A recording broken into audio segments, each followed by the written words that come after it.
Alright, I am back once again, and I have my Nikon SP right here, and as you know, I talk about a lot of cameras and lenses on this channel, and this is one of my favorites. And I've actually kind of run out of cameras and lenses to talk about to a certain extent, but I realized I haven't talked about something kind of important, and that's how you transport your cameras and camera equipment around. So today I'm going to go over a couple of bags I own and show you what I keep in them, just because I think it's kind of an interesting thing to make a video about. So this is my Nikon SP right here, and this is one of my favorite cameras. As you can see, I have a vintage Nikon Ever-Ready case on it. Somebody cut off the original straps so they eroded away, but I managed to clip on a little microfiber cloth there that's kind of self-contained in a little pod. And this is one of my favorites, and I usually carry it in this bag right here. Got it clanking around. So this is a all leather black ONA camera bag, and I pronounce it ONA like an initialism, not ONA. I've heard people say it that way, but I think that means something in Japan, so I'm not going to say that word, even though I just said it. But this is the first ONA bag I bought, and I really like it. It's got a decent amount of space inside. When I bought it, it only had one of these little dividers right here. I put a second one in from the other camera bag, which is a bit smaller, and I really like that setup. I actually wouldn't mind getting one or two more of these little dividers, but I don't know if they sell them individually. But anyways, I find this bag to be really nice. It's got a nice interior, very good build quality. The strap's adjustable, it's the right length for me, and I just kind of enjoy it. You got a nice little snap that goes on the front. Some people prefer Velcro or multiple snaps. Personally, I kind of like this one. It's fast and easy to use, and I don't like the Velcro making a whole lot of sound, and I also know that Velcro usually wears out over time, so I kind of prefer this setup. So inside, I have something a lot of people might be familiar with. This is a Japan Camera Hunter film holder.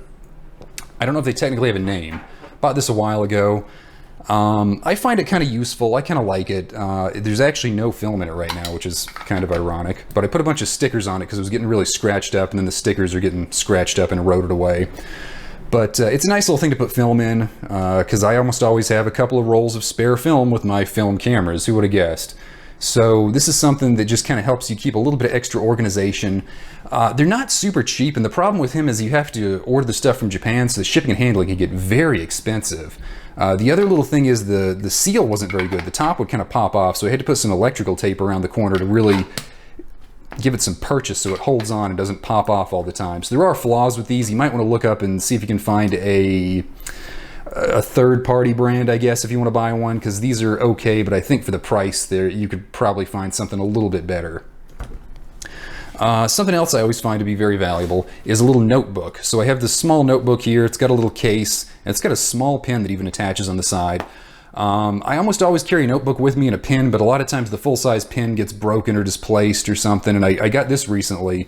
I got it for free at a little trade show type thing, and it actually has USAA branding on it right there, which is a credit union in the US that's kind of focused on military members. But they had a few of these, so I grabbed a couple of them when the guy wasn't looking, and I just like the look of it. There's not a ton of pages in there, but I think it would be pretty easy to replace this little notepad. It just slides out whenever it does fill up, and it's got this nice little pin that's attached to the side. I really like this. I think I'll use this quite a bit, and I have a couple of spares just in case I need them. Let's see, nothing in there. I have a little bit of tissue I keep in here. I just find that useful. Sometimes I get a runny nose, so I just stuff a little tissue in there. I have this little Japanese knife. I think they're kami something, which means like paper cutter. I got a couple of these a while back. I don't always carry a knife with me because sometimes they are hard to get through places. Like if you're going through the airport, they're just going to take it from you. And even some public buildings, they'll make you go through a metal detector, and if they find a knife on you, they'll take it from you. So don't always have one of these on me, but I do sometimes, and I kind of like this one. It's pretty cheap, but it gets the job done if you need a knife just to kind of cut something, which I don't need all too often, but every once in a while. Another thing I have here is a pair of sunglasses. This is actually a pair of Ray-Bans that fold up. I really like these, and believe it or not, I actually got these for free. My grandfather did sort of a drive thing, and he got a bunch of these, and I was able to snag a couple of pairs. I like this pair right here because it does fold up so much, and I have the case for it, so it's very, very easy to fit these in a camera bag because it doesn't take up a lot of space. I always just like sunglasses. You know, I live in a place that's pretty bright and sunny, and my eyes are kind of sensitive to the sun, so I pretty much always have a pair on, but I often keep a spare pair in the car or a camera bag like this, so this is just one of them. Not something I always have in there. Often I'll be wearing it, so it's more part of the ensemble than part of the camera bag, but it is something that I find kind of valuable and important. Lastly, I have this large microfiber cloth. I think I got this through a Kickstarter some years ago by a company that made them. I probably overpaid for it. It's just basically a big microfiber cloth. It's pretty much the same of pretty much the size of a small handkerchief. And you can see the company right there. It's Declan Squared. It's not bad. I would say it was probably overpriced. I think I paid somewhere around $15 for this, so probably a little overpriced. But again, I like having a microfiber cloth, and a bigger one can sometimes be kind of nice or useful. So I have that, and I often keep it down here in the bottom, so it provides a little bit of padding if I want to put a lens or something in there. And then of course you got the camera with a light meter on it. You can easily stick that in one of the compartments. With this camera bag, I sometimes put 2 cameras in it. I don't generally go out with 1 camera and 2 or 3 lenses. I generally let a camera and a lens stay paired up for a while, at least the duration of 1 roll of film. But you can put a couple in here. You can kind of cram the stuff over here, and I can put another camera in this pocket, so you can carry 2 of them with you and some accessories. And it gets a little bit, it has some weight to it, but it's not too bad. And there's a little pocket back here where you can store some other things if need be. I know at one point I was keeping some tissue and stuff in there, but it looks like it's gone now. But that's one of my camera bags right there I use quite a bit. And I like this one and find it to be a good size. It has a lot of versatility, but it's small enough that it doesn't really get in the way. And I take this one with me quite a bit. My only complaint is a couple of people have told me it looks like a purse, and I don't really, it kind of pisses me off when they say that, but at the same time, when you see it, I can kind of see where they're coming from. So here's the next camera bag. This one is also an O&A brand. This is a smaller one that has sort of a canvas finish that's waxed, so it's somewhat waterproof, and it's got kind of a old-fashioned BDU camo scheme on it I kind of like, and its strap is also sort of a web belting type material. I like this one too. It's a little bit smaller. I actually might carry this one with me a little bit more often just because it is a bit smaller.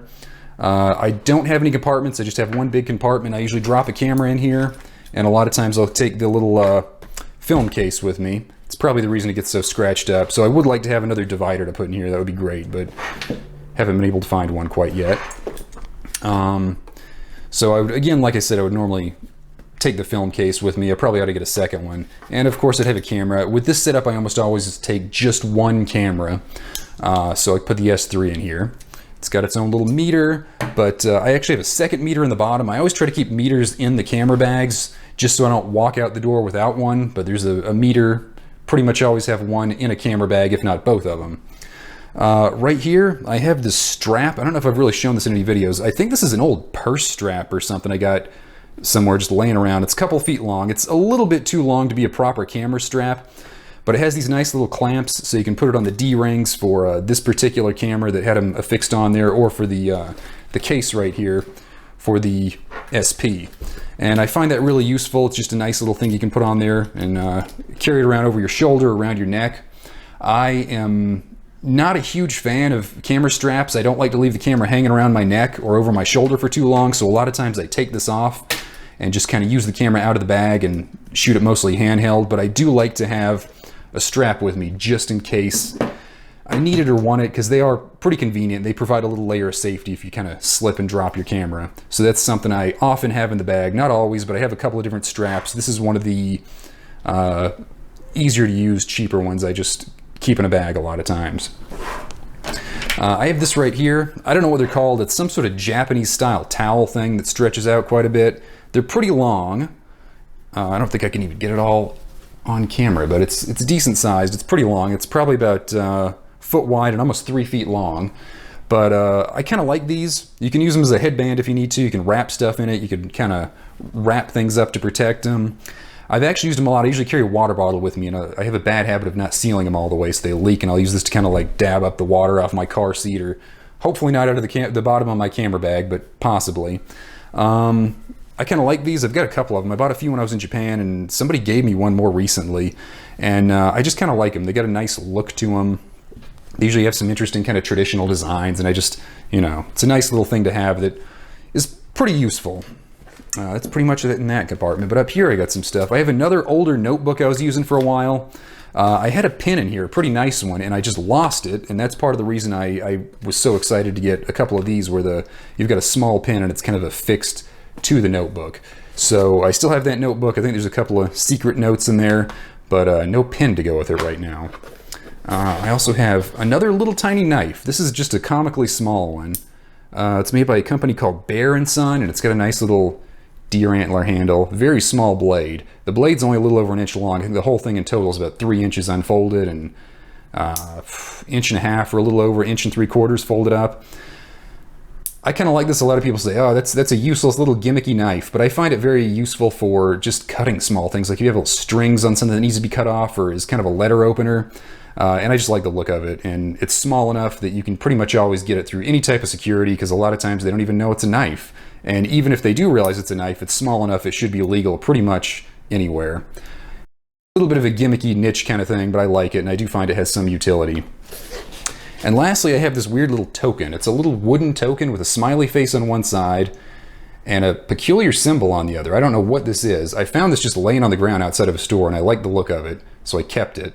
And it's kind of a nice little modern day totem type thing to just kind of make you feel good. If anybody knows that symbol or where this is from or what it's for, let me know. I'd be interested to know, but I found that and just kind of liked it, and threw it in the camera bag and left it there.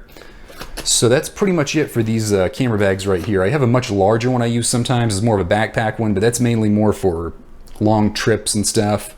But these are the two I use most frequently, and I gotta say I like both of them. The O&A bags are pretty well built. My only big complaint about them is this little latch right here. You have some D-rings, and the camera strap latches on with this little clasp. And the construction quality is good.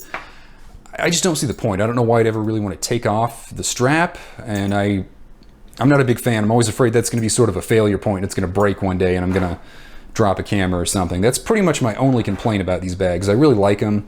I do wish maybe they'd give you a couple extra inserts. This large bag only had one. I think it should have had 2 or maybe 3. The small bag had 1, which I think was enough, but I put it in the larger bag since it didn't have enough. So I need to look up and see if they have extra inserts, or maybe some other type of something you can put in their little pouch or something.